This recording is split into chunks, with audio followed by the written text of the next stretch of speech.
mudah-mudahan Bapak Ibu yang rahmat Allah, puasa kita, sholat jamaah kita, sholat tarawih kita, infak kita, sedekah kita, dan seluruh amal-amal sholat kita diterima oleh Allah Subhanahu Wa Taala, dan kita nanti menjadi golongan orang-orang yang bertakwa selepas berlalunya bulan Ramadan ini. Amin ya rabbal alamin. Bapak Ibu yang rahmat Allah, malam hari ini kita akan membahas sedikit tentang masalah zakat.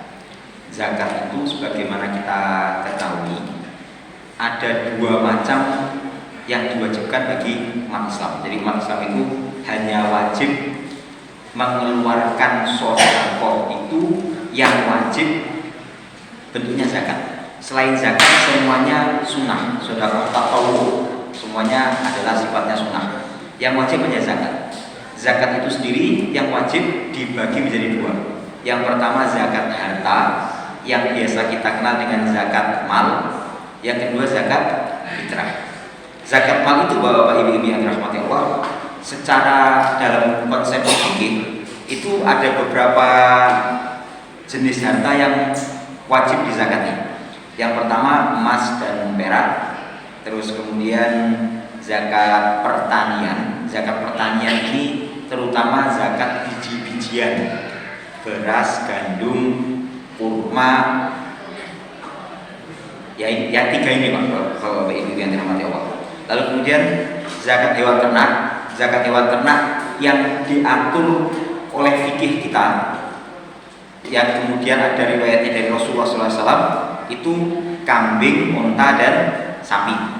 Lalu kemudian yang keempat barang tambang atau ma'din.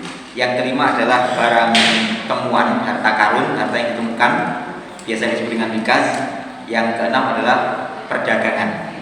Kita bahas secara singkat satu persatu.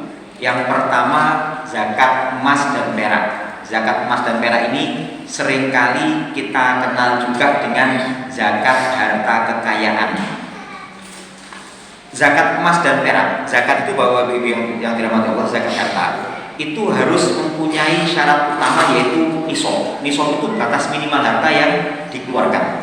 Berapa nisabnya harta kekayaan yang kemudian wajib dikeluarkan zakatnya? Kalau emas nisabnya adalah 20 dinar. 1 dinar itu 4,25 gram emas.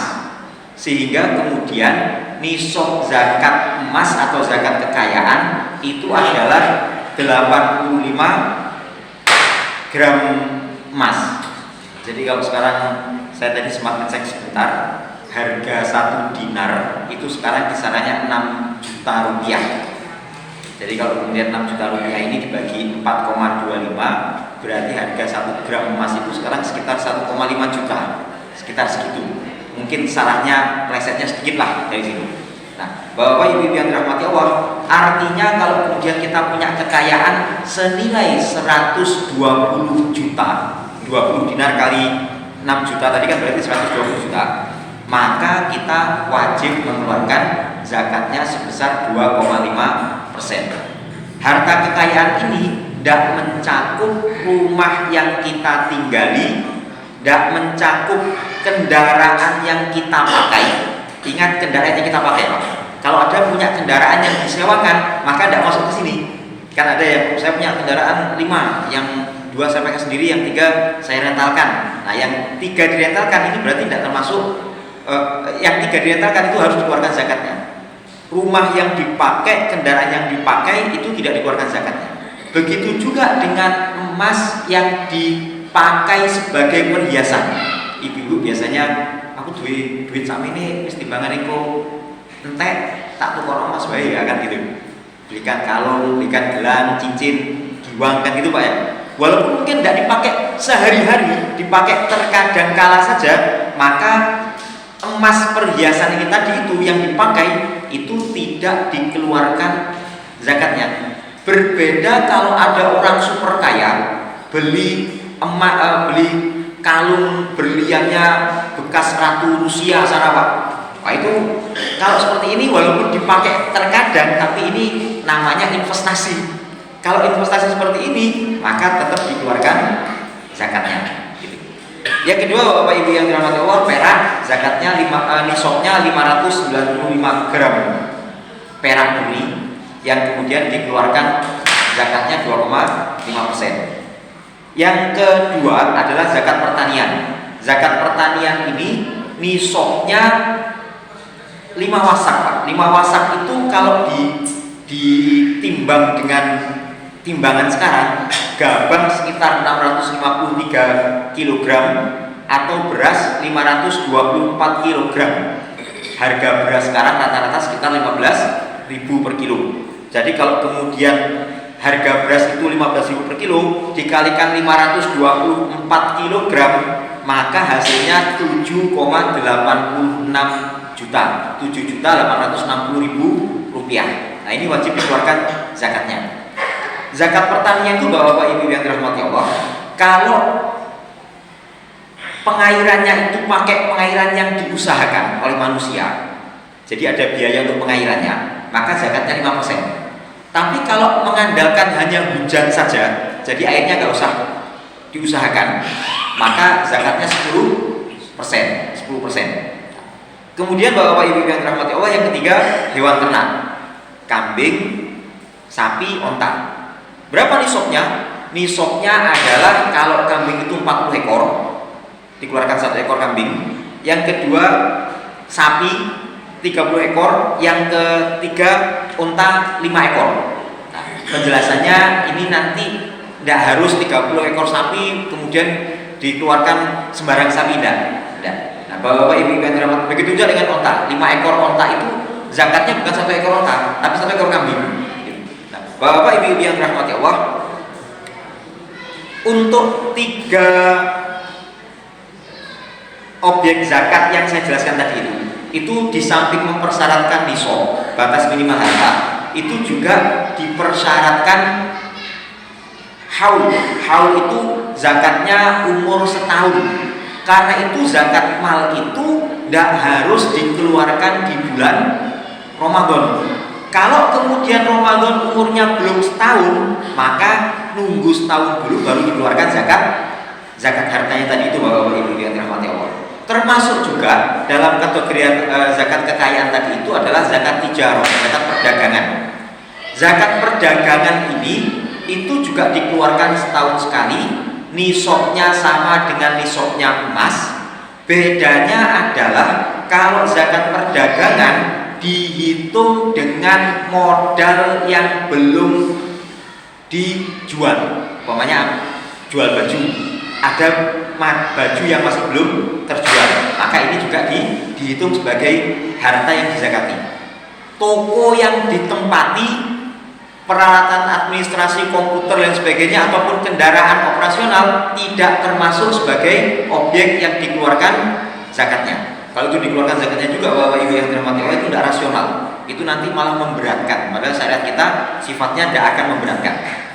Berikutnya, Bapak Ibu yang dirahmati Allah, zakat yang dikeluarkan tanpa menunggu haul 1 tahun itu ada 2. Yang pertama barang tambang, yang kedua adalah rikas. Rikas itu barang temuan. Nah, Bapak Ibu yang dirahmati Allah, untuk barang tambang itu sebagian ulama juga tidak mempersyaratkan adanya nisab. Yang penting nambang, maka kemudian dikeluarkan zakatnya 2,5%. Hanya Imam Syafi'i yang kemudian mempersyaratkan adanya nisab. Berapa nisabnya? Sama dengan nisabnya emas. Kemudian juga barang temuan. Kalau barang temuan itu tidak dipersyaratkan adanya nisab, tidak dipersyaratkan adanya haul. Yang penting nemu harta yang terpendam, maka kemudian dikeluarkan zakatnya. Kalau rikas, barang yang terpendam tadi itu dikeluarkan zakatnya 20%. Loh, kenapa kok 20% banyak, Wong? Betul, tidak ada usaha yang berat di situ, Pak. Karena itu zakatnya kalau nggak ada usaha yang berat, maka zakatnya lebih besar. Yang jadi pertanyaan Bapak Ibu yang dirahmati Allah adalah bagaimana dengan zakat yang harta kekayaan yang tidak diatur secara eksplisit dalam fikih, tapi harta ini berkembang. Apa contohnya? Kalau dalam peternakan, kita sekarang mengenal ada peternakan ayam, kalkun, uyuh. Pokoknya selain yang sapi, kambing, onta tadi kan gitu Pak ya.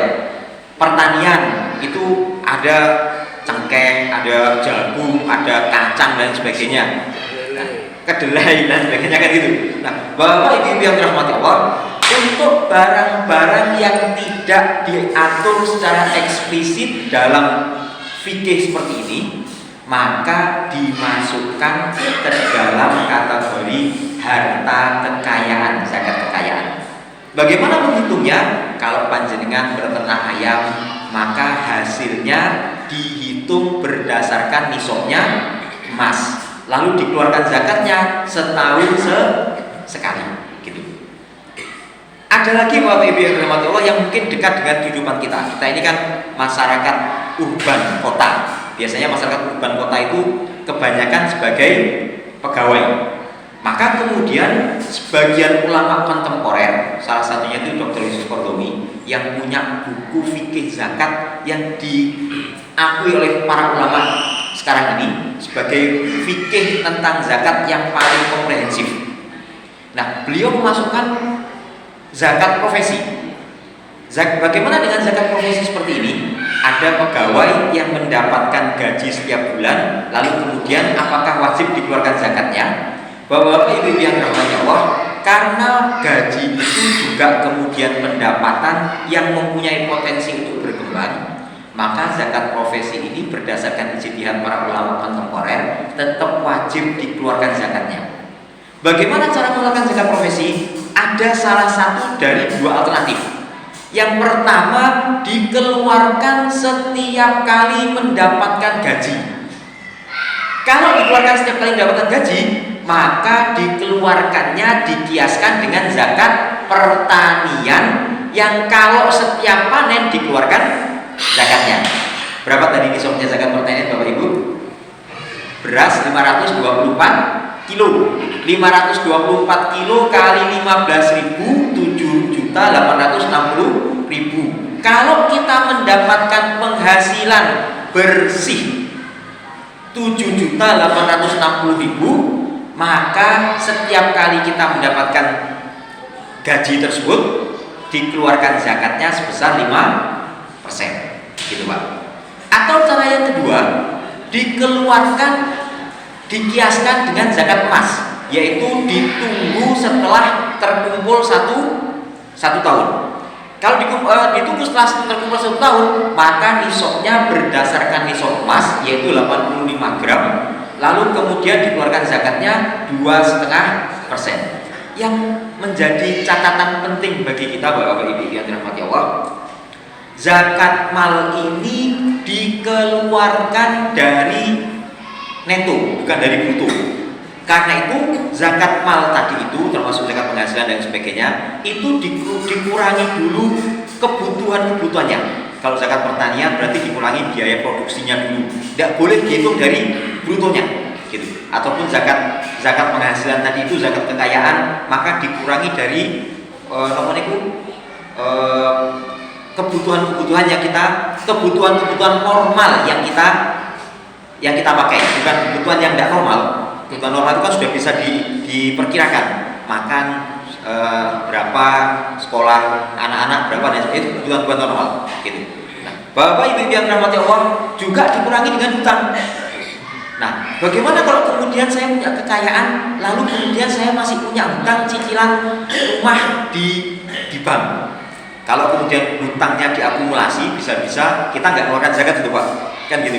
Bagaimana caranya? Akhirnya dikurangi dengan hutang yang segera dibayarkan.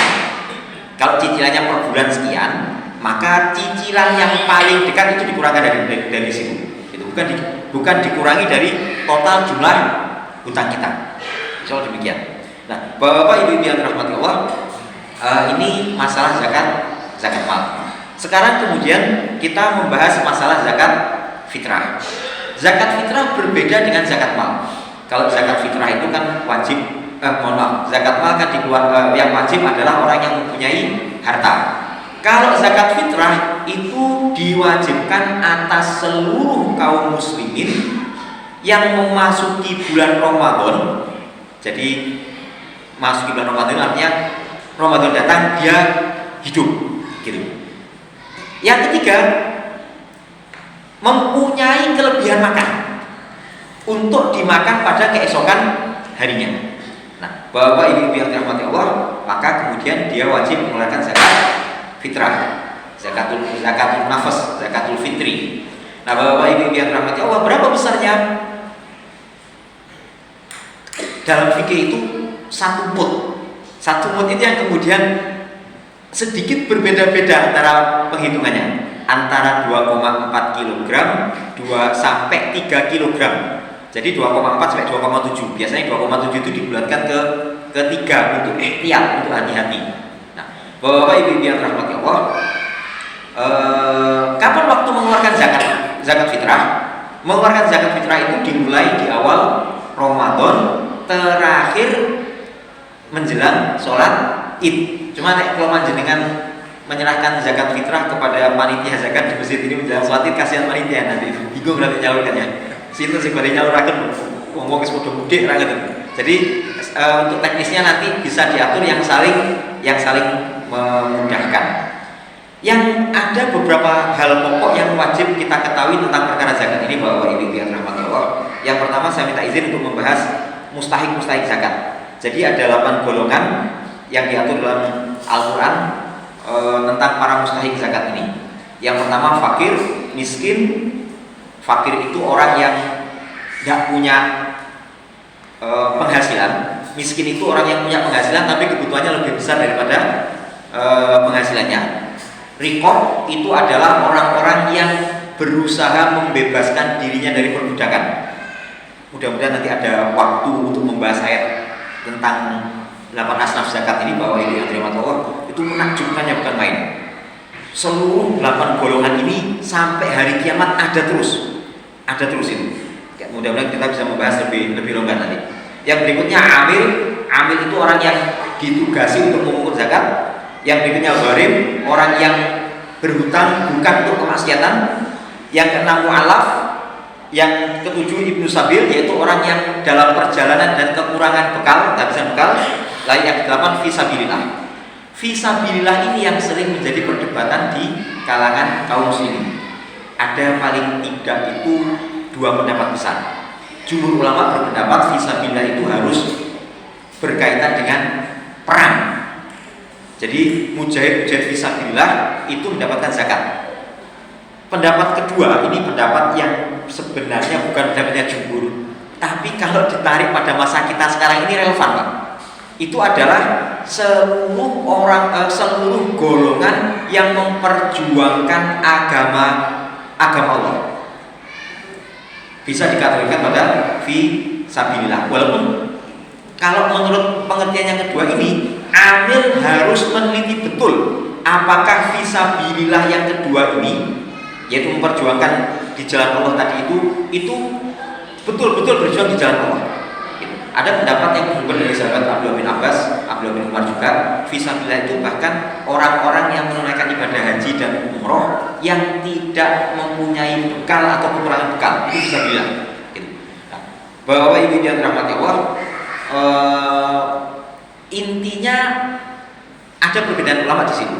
Dan andai pun kemudian kita mengikuti salah satu pendapat ulama, maka insya Allah yang berjihad seperti itu mendapatkan pahala 2 kalau benar, pahala 1 kalau dia salah. Karena itu kemudian tidak perlu saling menyalahkan tentang perkara fisabilillah. Yang berikutnya yang berkaitan dengan 8 golongan ini, amil. Siapa itu amil? Amil itu adalah orang yang ditunjuk oleh pemerintah untuk ngurusi zakat. Di Indonesia itu ada Basnas, ada juga Las yang sudah mempunyai izin resmi dari pemerintah. NU mempunyai Lazisnu, Muhammadiyah mempunyai Lazisnu. Ada juga lembaga amil zakat lain yang sudah mempunyai izin dari pemerintah. Bagaimana dengan panitia zakat yang dibentuk ad hoc temporal di masjid-masjid? Mungkin masjid kita punya panitia zakat kayak gini, Pak ya. Nah, panitia zakat yang dibentuk temporal seperti ini tidak termasuk amil. Karena itu panitia zakat yang sifatnya temporal untuk amannya dia tidak mengambil bagian zakat dari bagiannya amil.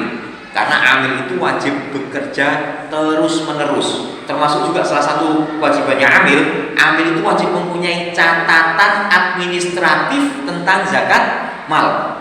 Pak Fulan mengeluarkan zakatnya tanggal sekian, maka mengeluarkan zakat lagi tanggal sekian tahun depan. Nah, gitu. Itu amil harus punya catatan seperti itu. Gitu. Nah, Bapak-bapak, Ibu-ibu yang dirahmati Allah, berkaitan dengan itu pula ada dampak konsekuensi hukumnya. Kalau ada muzaki menyerahkan zakatnya kepada amil, maka kewajibannya gugur sudah. Gitu. Tinggal kewajiban amil untuk menyalurkan pada mustahiknya. Kalau ada muzaki menyerahkan zakatnya kepada panitia zakat, maka panitia zakat ini fungsinya sebagai wakil muzaki, wakilnya orang yang berzakat. Karena itu kewajiban berzakatnya si muzaki itu belum gugur sampai zakat ini diserahkan kepada mustahiknya oleh panitia zakat. Gitu. Jadi Bapak-bapak Ibu yang dirahmati Allah, jenengan itu kata-kata akan panitia zakat masjid kita ini. Ini pahalanya besar sekali. Jadi kita habis serahkan zakat, wis orang mikir mana beliau-beliau jadi panitia ini mikir bu kisrah noning di dan sebagainya. Insyaallah saya doakan mudah-mudahan panitia zakat ini sehat, dapat pahala yang berlimpah dari Allah. Begitu juga dengan orang-orang yang berzakat. Mudah-mudahan mendapatkan ganjaran terbaik dari Allah Subhanahu wa taala. Yang berikutnya Bapak Ibu yang dirahmati Allah, ada beberapa golongan yang tidak boleh menerima zakat. Keluarga Rasulullah itu tidak boleh menerima zakat. Yang kedua adalah orang-orang yang ditanggung secara langsung oleh muzaki. Kaitannya dengan zakat fitrah yang biasa kita keluarkan setiap akhir Ramadan, maka zakat fitrah yang kita keluarkan itu tidak boleh balik kepada diri kita yang mengeluarkan. Pokoknya saya sebenarnya miskin, gitu. Tapi karena saya ada kelebihan makanan untuk di hari raya, saya tetap wajib berzakat. Tapi karena saya miskin, maka kemudian oleh amil atau oleh panitia zakat tetap diberikan bagian dari beras zakat fitrah. Itu boleh saja. Yang wajib dijaga adalah tidak boleh beras tersebut, beras yang saya keluarkan zakatnya itu kemudian balik ke rumah saya dimakan oleh anak dan istri saya. Kenapa demikian? Karena anak dan istri saya tidak boleh menerima zakat dari saya, gitu Pak. Nah kalau kemudian itu dimakan oleh anak dan istri saya, maka zakat saya belum sah, gitu. Nah ini nanti udah tugasnya panitia zakat untuk memilah-milah. Ini kira-kira zakat dari RT berapa wajib disalurkan kepada RT yang lain untuk menjamin zakat dari satu wilayah itu tidak balik ke wilayah yang mengeluarkan zakat. Gitu. Yang terakhir Bapak Ibu yang dirahmati Allah, bagaimana hukumnya mengeluarkan zakat berupa harga? Bapak Ibu yang dirahmati Allah, sebenarnya itu tidak disyariatkan, hanya Imam Abu Hanifah yang membolehkan. Itu pun Imam Abu Hanifah itu nisabnya bukan gandum, tapi anggur. Anggur itu harga 1 kilonya lebih mahal daripada beras, gitu. Nah kalau kemudian membayarkan harganya itu mengikuti pendapatnya Imam Abu Hanifah, sekaligus mengikuti nisab jenis zakatnya yang diatur oleh mazhab Hanafiyah, gitu. Bagaimana solusinya untuk mempermudahkan orang-orang yang ingin berzakat? Maka panitia zakat boleh menyediakan beras untuk kemudian dibeli oleh orang-orang yang ingin berzakat, lalu kemudian beras tersebut yang disalurkan kepada para mustahik. Karena itu panitia zakat wajib teliti betul. Kenapa demikian? Panitia zakat wajib menuliskan atau mengadministrasikan ini yang beli beras dari panitia zakat ini orang mana, siapa, atau dari RT mana, maka tidak boleh nanti kita salurkan kembali ke sana. Karena itu Bapak Ibu yang dirahmati Allah, kalau sudah demikian, maka beras yang ada juga jangan dioplos.